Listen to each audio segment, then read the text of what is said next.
Hi guys, welcome back to my channel. எல்லோரும் எப்படி இருக்கீங்க? ஹோப் நல்லா இருப்பீங்கன்னு தான் நினைக்கிறேன். டியூஸ்டே மார்னிங் எழுந்த உடனே பெஸ்ட்டு எல்லாம் மடித்து வச்சுட்டு வீடெல்லாம் க்ளீன் பண்ணிட்டேன். 2 வீக்ஸாகவே எந்த வீடியோஸும் போடவே இல்லை. வேறு ஒர்க் இருந்ததுனால வீடியோ எடுக்கவும் டைம் இல்லை. இனிமேலாச்சும் கண்டினியூஸாக வீடியோ போட ட்ரை பண்ணுறேன். வீட்டில் தக்காளி சுத்தமாக இல்லை, காலி ஆகிடுச்சு. வாங்கிட்டு வரலான்ட்டு காலையிலே வீடெல்லாம் க்ளீன் பண்ணிவிட்டு ரெடி ஆகிட்டேன். பேபி பிறக்கிறதுக்கு முன்னாடியெல்லாம் வெளியே போகணுன்னா ஒரு 5 மினிட்ஸில் ரெடியே உடனே கிளம்பிடுவேன். ஆனால் பேபி பிறந்ததுக்கப்புறம் வெளியே எங்கேயாச்சும் போகணுன்னா ஃபஸ்ட் நம்ம ரெடி ஆகணும், அப்புறம் அவங்கள ரெடி பண்ணணும். அதுவும் இல்லாமல் எங்கேயாச்சும் லாங் ட்ராவல் பண்ணுறோம் அப்படின்னா அவங்களுக்கு தனியாக ட்ரெஸ்ஸு, டயப்பரு, பேகுன்னு பெருசாக தூக்கிட்டு போகணும். அதனாலேயே இப்போல்லாம் வெளியே போகணுன்னு நினச்சாலே யாரடா போகிறதுன்னு தோணும். நான் ஸ்கூல் படிக்கும் போதெல்லாம் இந்த மாய்ஸ்சரைசர், சன்ஸ்க்ரீன் அப்படின்னா என்னன்னு கூட தெரியாது. நமக்கு தெரிஞ்சதெல்லாம் ஃபேர் அண்ட் லவ்லி, பவுடர், அவ்வளோதான். பட் இப்போ எங்கேயாச்சும் வெளியே போகணுன்னா சன்ஸ்க்ரீன் அப்ளை பண்ணாமல் நான் வெளியவே போக மாட்டேன். ஏன்னா அந்தளவுக்கு வெயில் அடிக்குது. கட்டில் தான் காய்கறி கடை இருக்குது, அதனால் ட்ரெஸ் சேஞ்ச் மட்டும் பண்ணிவிட்டு ஃபேஸ் வாஷ் பண்ணிவிட்டு ரெடியாகி கிளம்பிட்டேன். புஜ்ஜியை ரெடி பண்ணி அம்மா கிட்டே கொடுத்துட்டு நாங்கள் 2 பேர் மட்டும் கடைக்கு போயிட்டு தக்காளி வாங்கிட்டு அப்படியே பக்கத்தில் வாட்டர்மெலன் இருந்துச்சு, அதையும் வாங்கிட்டு வந்துட்டோம். இப்போ இருக்கிற பசங்களுக்கு எங்கேருந்து தான் இவ்வளோ கோவம் வருதுன்னு தெரியல. புஜ்ஜிக்கு இப்போ தான் 2 வயசு ஆகுது, ஆனால் இப்போவே அவன் அவ்வளோ கோவப்படுறான். அவன் ஏதாச்சும் கேட்டு நம்ம இல்லைன்னு சொல்லி இல்லை வாங்கி தர முடியாதுன்னு சொன்னால் அடிக்கிறான், கோவப்படுறான். அதுக்கப்புறமும் இல்லை நான் வாங்கி தர முடியாதுன்னு சொன்னால் கீழே விழுந்து அழுகுறான். என் வீட்டில் மட்டும்தான் இப்படியா, இல்லை உங்கள் வீட்டில் எப்படி தான் நடக்குதான்னு சொல்லிட்டு கமெண்ட்டில் சொல்லுங்கள். கிச்சன் க்ளீன் பண்ணி ரொம்ப நாள் ஆச்சு, அதனாலேயே இன்றைக்கி ஃபர்ஸ்ட்டு க்ளீன் பண்ணிவிட்டு அதுக்கப்புறம் தான் சமைக்கணும்னு வந்த உடனே க்ளீன் பண்ண ஸ்டார்ட் பண்ணிட்டேன். டெய்லி சமைச்சு முடித்த உடனே கையோடு க்ளீன் பண்ணிவிட்டா ஒரு வேலை முடிஞ்சிடும். ஆனால் எனக்கு அந்த கிச்சனில் நின்று சமைச்சு முடிக்கிறதுக்குள்ளேயே டயர்டாகிடும். அதனால நான் வாரத்துக்கு ஒரு டைம் தான் க்ளீன் பண்ணுவேன். இந்த மாமியாருங்களை கூட சமாளிச்சிடலாம் போல், ஆனால் நம்மளை பெற்றாங்க பற்றியா நம்ம அம்மாங்க, அவங்கள மட்டும் சமாளிக்கவே முடியாது.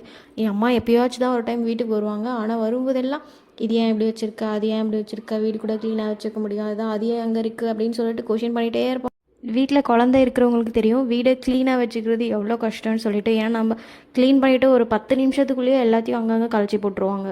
புஜ்ஜிக்கு இப்போ 2 வயசு ஆக போகுது. இப்போ தான் அவன் கொஞ்சம் கொஞ்சமாக பேச ஸ்டார்ட் பண்ணியிருக்கான். என் பக்கத்து வீட்டில் ஒரு பொண்ணு இருக்கா, அந்த பொண்ணு 1.5 வயசு தான் ஆகுது, பட் நல்லா பேசுகிறான் அப்படின்னு சொல்லிட்டு அம்மா சொன்னாங்க. எங்கள் ஊர் சைடெல்லாம் கேர்ள் பேபியெல்லாம் சீக்கிரமாக பேசிடும், பாய் பேபியாக இருந்தால் லேட்டாக தான் பேசுவாங்க அப்படின்னு சொல்லிட்டு சொல்லுவாங்க. உங்கள் ஊர்லேயும் அதே மாதிரி தானான்னு சொல்லிட்டு எனக்கு கமெண்ட்டில் சொல்லுங்கள். நாங்கள் பெங்களூரில் இருந்த வீடு ரொம்ப சின்ன வீடு தான். ஒரு ஹாலு, பெட்ரூம், கிச்சன் மட்டும்தான் இருக்கும்.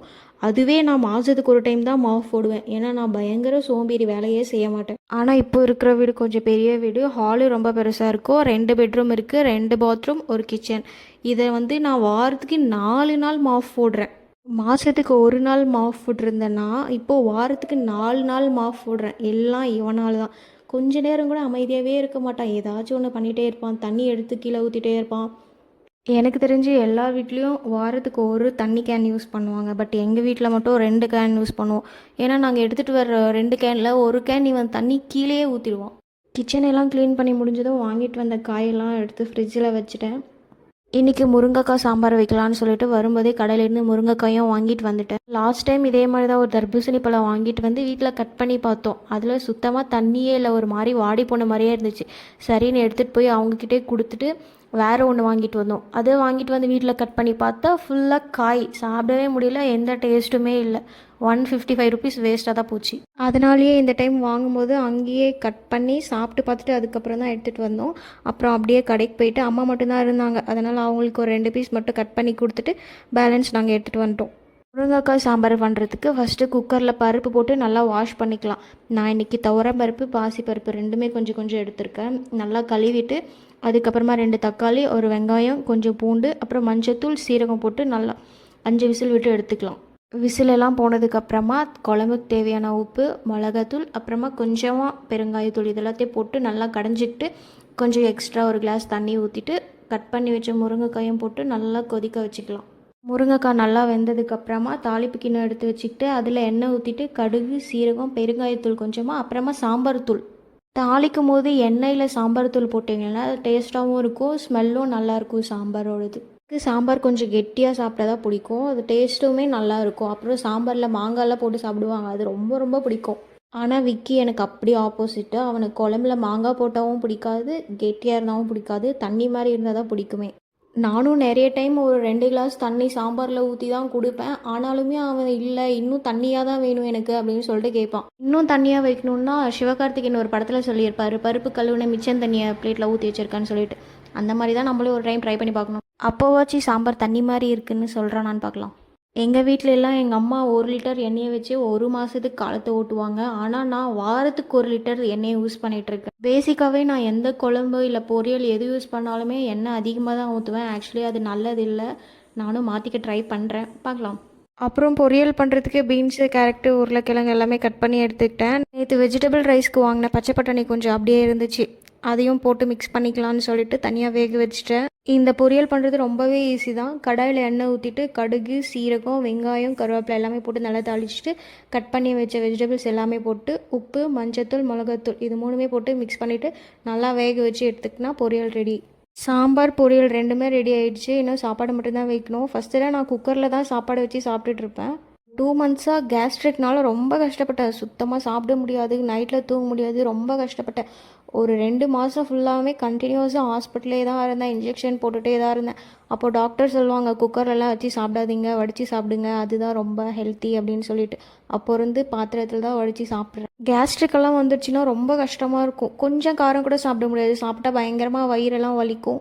அதிகமாக வெளியே தான் சாப்பிடுவேன். அதுவும் முக்கியமாக ஒரு 1 மந்த்தாகவே சிக்கன் நூடுல்ஸ், சிக்கன் ரைஸ் இதுதான் மாற்றி மாற்றி சாப்பிட்டுட்டே இருந்தேன். அதுதான் எனக்கு கேஸ்ட்ரிக் வரதுக்கான மெயின் ரீசன். ஸோ நீங்களும் முடிஞ்ச அளவுக்கு வெளியே சாப்பிட்றத அவாய்ட் பண்ணிக்கோங்க. என்னைக்காச்சும் ஒரு நாள், மாதத்தில் 1 நாள் 2 நாள் அப்படின்னா துவைக்கிற துணி கொஞ்சம் இருந்துச்சு, அது வாஷிங் மிஷினில் போட்டு சாப்பாடு வச்சுருந்தேன். அதுவும் ரெடி ஆகிடுச்சு, வடித்து எடுத்து வச்சாச்சு. ஃபஸ்ட்டெல்லாம் எங்கள் வீட்டில் வாஷிங் மிஷினே இருக்காது, கையில் தான் துவைப்போம். அதுவும் வாரத்துக்கு ஒரு டைம் தான் துவைச்சி போடுவேன். பட் இப்போது வாஷிங் மிஷின் வாங்கினதுக்கப்புறமா ரொம்ப ஈஸியாக இருக்குது. அப்பப்போ துணி அப்பப்போயே துவைச்சி போட்டுப்பேன். துணியெல்லாம் துவைச்சி முடிக்கிறதுக்குள்ளேயே புஜ்ஜிக்கு சாப்பிட வச்சுட்டேன். அப்படியே நானும் சாப்பிட்டு முடிக்கிறதுக்குள்ளேயே வாஷிங் மிஷினும் ஒரு அலாரத்தை போட்டுச்சு, வாமா என் வேலை முடிஞ்சிடுச்சு, நீ உன் வேலையை பாருன்னு சொல்லிட்டு. அப்புறமா துவைச்ச துணியை எடுத்து ட்ரையரில் போட்டு ஒரு 10 நிமிஷம் விட்டதுக்கப்புறமா மேலே எடுத்துகிட்டு போய் காய வச்சுட்டு வந்துட்டேன். ட்ரெஸ்ஸை துவைச்சி பக்கெட்டில் எடுத்து வச்சுருவேன். அது மட்டும்தான் என் வேலை. அதுக்கப்புறம் விக்கி தான் மேலே எடுத்துகிட்டு போய் காய போட்டு வருவான். திரும்பி அவன் தான் எடுத்துகிட்டு வருவான். ஏன்னா வெயில் அந்தளவுக்கு அடிக்கும். இன்றைக்கி கொஞ்சம் அவன் பிஸியாக இருந்ததுனால நானே தான் எடுத்துகிட்டு போய் காய போட்டு வந்தேன். துணியெல்லாம் காய போட்டு கீழே வந்தாச்சு. விக்கி ஒரு வாரமாகவே சொல்லிட்டு இருந்தான், அவனோட ஆஃபீஸ் செட்டப் எல்லாம் அம்மா வீட்டுக்கு மாற்றணும்னு சொல்லிட்டு. நாங்கள் இதுக்கு முன்னாடியே அம்மா வீட்டில் தான் ஆஃபீஸ் வச்சுட்டு இருந்தோம். பட் இப்போ வந்து வீடு ஷிஃப்ட் பண்ணுறதுனால ஒரு ரூமில் வந்து அவனுடைய ஆஃபீஸ் வச்சுருக்கான், இன்னொரு ரூம் வந்து நாங்கள் பெட்ரூமாக யூஸ் பண்ணிப்போம். நானும் என்னோடய ஒர்க்கெல்லாம் முடிச்சுட்டேன். அதுக்குள்ளேயே ஆட்டோக்காரனா வர சொல்லிட்டு இருந்தான் போல். அந்த அண்ணாவும் வந்துட்டு இருந்தாங்க. அப்புறமா வீட்டில் இருந்த திங்ஸ் எல்லாம் எடுத்து ஆட்டோவில் வச்சுட்டு அம்மா வீட்டுக்கு கிளம்பியாச்சு. இப்போல்லாம் டே டைமில் வெளியே போகணும்னு நினச்சாவே அவ்வளோ பயமாக இருக்குது. ஏன்னா அடிக்கிற வெயில் அப்படியே கருகிடுவோம் போல், அந்தளவுக்கு வெயில் அடிக்குது. ஏப்ரல் மந்த்லேயே இவ்வளோ வெயில் அடிக்குது. மே மந்தில் எவ்வளோ வெயில் அடிக்க போகுதுன்னு தெரியல. அதுவும் இல்லாமல் ஒரு சில நியூஸில் வந்து வெயிலில் போகாதீங்க, நிறைய ப்ராப்ளம்ஸ் வரும் அப்படின்னு சொல்லியிருக்காங்க. ஸோ எல்லோரும் சேஃபாக இருங்க. முடிஞ்ச அளவுக்கு வெளியே போகிறத அவாய்ட் பண்ணிக்கோங்க. ஏதாச்சும் எமர்ஜென்சினா மட்டும் வெளியே போங்க. அதுவும் கொடை பிடிச்சிக்கிட்டு ஸ்கார்ஃப் அந்த மாதிரிலாம் கவர் பண்ணிவிட்டு வெளியே போயிட்டு வாங்க. நான் ஸ்கூல் காலேஜ் படிக்கும் போதெல்லாம் ஒரு நாள் விடாமல் டெய்லி தலையில் பூ வச்சுட்டு தான் போவேன். தலையில் பூ வைக்காத நாளே இருக்காது. எங்கள் வீட்டுக்கிட்ட பூச்செடியெல்லாம் எதுவுமே கிடையாது. ஒரு வயசான பாட்டி தான் எடுத்துகிட்டு வருவாங்க, டெய்லியுமே எடுத்துகிட்டு வருவாங்க. அவங்கக்கிட்ட தான் வாங்கி வச்சுப்போம் டெய்லி. பட் மேரேஜ் ஆனதுக்கப்புறமா அந்த பூ வைக்கிற இன்ட்ரெஸ்ட்டே போயிடுச்சு. எனக்கா எப்பயாவது ஒரு நாள் வைக்கணும்னு தோணும். அன்றைக்கி விக்கி கிட்டே கேட்பேன், எனக்கு பூ வாங்கி கொடுடான்னு சொல்லிட்டு. அதுக்கு அவன் சொல்லுவான், 1 ஹவரில் பூ எப்படியும் வாடி போய்டும், அதுக்கு எதுக்கு 100 ரூபா கொடுத்து வாங்கணும் அப்படின்னு சொல்லிட்டு சொல்லுவான். அதுக்கப்புறம் நானும் பூ வைக்கிறத மறந்துட்டேன், அவன்கிட்ட கேட்குறதையும் விட்டுட்டேன். அம்மாவுக்கு இப்போது ரீசன்ட் டேஸில் செடி வைக்கிறது ரொம்ப இன்ட்ரெஸ்ட் வந்திருக்கு போல். வீட்டுக்கிட்ட நிறைய செடி புது புதுசாக வாங்கி வச்சுருந்தாங்க. புச்சி வீட்டுக்கிட்ட போகும்போதெல்லாம் அங்கே பக்கெட்டில் தண்ணி வச்சுருப்பாங்க. அவன் போன உடனே ஃபஸ்ட்டு செடிக்கு தண்ணி எடுத்து ஊற்றுறதான் வேலை. நான் இப்போ இருக்கிறது குருவரப்பள்ளி தான். நான் ஸ்கூல் படித்தது கூட குருவரப்பள்ளி தான். என் வீட்டிலேருந்து எட்டி பார்த்தா ஸ்கூல் தெரியும். அந்தளவுக்கு பக்கத்தில் தான் நான் இப்போது வீடு எடுத்து தங்கியிருக்கேன்.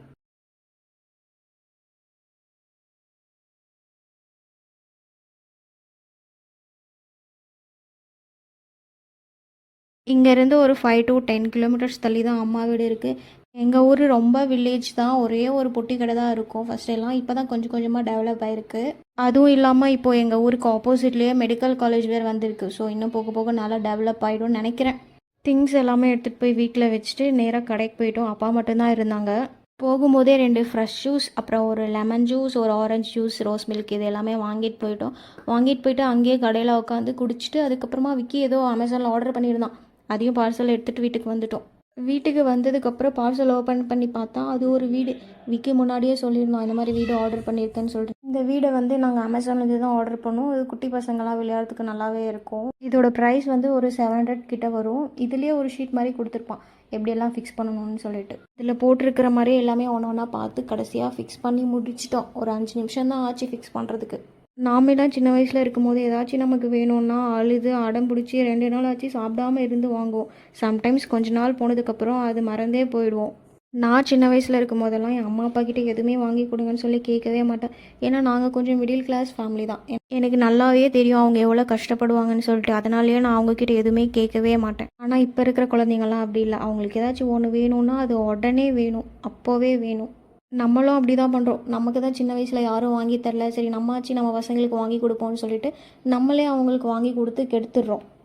அவங்க கேட்குறதுக்கு முன்னாடி நம்மளே அவங்களுக்கு வாங்கி கொடுத்துட்றோம். அதனாலேயே அவங்களுக்கு அந்த பொருளோட விலையும் தெரியறதில்ல, நம்ம எவ்வளோ கஷ்டப்பட்டு அதை வாங்குறோன்னு தெரியறதில்ல. சீரியஸ்லி இவனுக்கெல்லாம் இது என்னென்னு தெரியுமா இல்லையான்னு கூட தெரியல. ஒரு 1 வீக் இதை வச்சு விளையாடுவான். அதுக்கப்புறம் எங்கே இருக்குன்னு கூட கண்டுக்க மாட்டான். இதே மாதிரி தான் நாங்களும் புதுசாக பேரண்ட்ஸ் ஆன ஆர்வத்தில் என்ன ஏதுனே தெரியாமல் 3 மாத குழந்தைக்கு போய் குரங்கு பொம்மையும் காரும் வாங்கிட்டு வந்தோம். அவனுக்கு 2 வயசு ஆகுது. இப்போ தான் அந்த கார் எப்படி ஓட்டுறதுனே அவன் கற்றுட்டு இருக்கான். இதே மாதிரி தான் நாங்கள் 2 பேரும் ஆர்வக்குள்ளரில் அவன் ஒரு பக்கம் வாங்குவான், நான் ஒரு பக்கம் வாங்குவான். இதே மாதிரி பொம்மையாக வாங்கி வாங்கி ஒரு 4 பேகு கிட்ட அப்படியே இருக்குது பொம்மை. அவன் விளையாடுறது கூட இல்லை. ஒரு வழியாக பேசிட்டே வீடியோ ரெடி பண்ணி முடிச்சிட்டோம். பார்த்த உடனே ரொம்ப ஹாப்பி ஆகிட்டான் புச்சி. ஒரு 600 700க்கு வர்த்தான ப்ராடக்ட்.